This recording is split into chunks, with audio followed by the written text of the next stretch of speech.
1941 সালের 26 আগস্ট লাহোরে ইসলামিয়া পার্কে জামায়াতে ইসলামে হিন্দ প্রতিষ্ঠা করেন মাওলানা আবুল আলা মওদুদী। তিনি অখণ্ড ভারত চেয়েছিলেন। 1943 সালে মাসিক তরজমানুল কোরআন ম্যাগাজিনের ফেব্রুয়ারির সংখ্যায় মওদুদী পাকিস্তান রাষ্ট্রের বিরোধিতা করে লিখেন, পাকিস্তান নামক কোন রাষ্ট্রের জন্ম হলে সেটা আহম্মকের বেহেশত এবং মুসলমানদের কাফেরানা রাষ্ট্র হবে।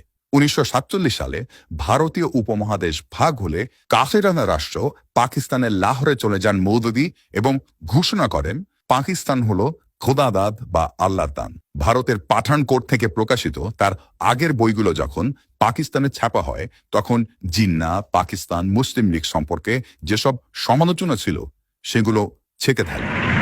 এরপর যখন পাকিস্তান ভেঙে বাংলাদেশ হতে চাইল তখন এদেশে থেকে সে তার বিরোধিতা করলেন জামায়াত ইসলামীর আমির গোলাম আজম। অর্থাৎ জামাত এমন একটি দল যারা সেই দেশটিতেই কার্যক্রম চালাচ্ছে যে দেশটির অস্তিত্বই তারা চায়নি।